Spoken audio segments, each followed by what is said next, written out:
ఎంత గొప్ప విశ్వాసంతో మరి దానియేలు గారు ఆ సింహాల బోన్లో పడవేసినప్పటికీ కూడా దానియేలు గారిని దేవుడే రక్షిస్తాడు అన్నట్టుగా అక్కడ మనం చూస్తూ ఉన్నామండి. ఉపవాసం ఉన్నాడంట ఏమండి.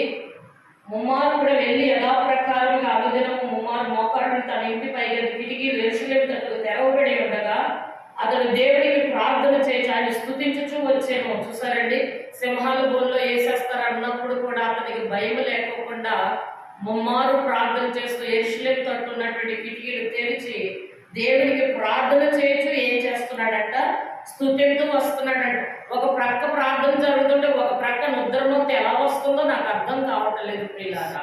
కాన్ఫరెన్స్ లో ప్రార్థన జరుగుతూ ఉన్నది, ఒకరు ప్రార్థన చేస్తుంటే మరొకరు దేవుని స్తుతిస్తూ శక్తిని అందుకోవాలి, మరొకరు దేవుని మహిమపరుస్తూ దేవునికి సన్నిధిలో హృదయాన్ని కుమ్మరించి కన్నీరు విడిచుచు ఆయన పాదాలు మనం తడిపినప్పుడు దైవికమైన శక్తి, దైవికమైన బలము, దైవికమైన మహిమ మనల్ని ఆవరిస్తుంది.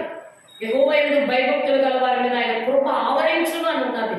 అందుకే చాలునయా చాలునయా నీ కృప నాకు చాలునయా, నీ కృప నాకు చాలునయా. దేవుడి కృప మనకి చాలు, ఆయన కృపతో నింపుతాడు. దేవునికి స్తోత్రం, హల్లెలూయా.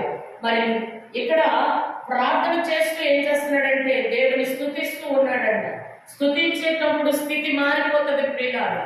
ప్రార్థిస్తే పరిస్థితులు మారుతాయి. పరిస్థితులు మనకున్న ఏ పరిస్థితిలో ఉన్నామో, నా ఇంట్లో ఈ అలజడు ఉన్నది, నా ఇంట్లో ఇలాంటి పరిస్థితి ఉన్నది, ఇదిగో మా కుటుంబంలో ఇలాంటి రుగ్మతులు పట్టి పీడిస్తున్నాయి, అనారోగ్యంతో ఉన్నాం, మా కుటుంబం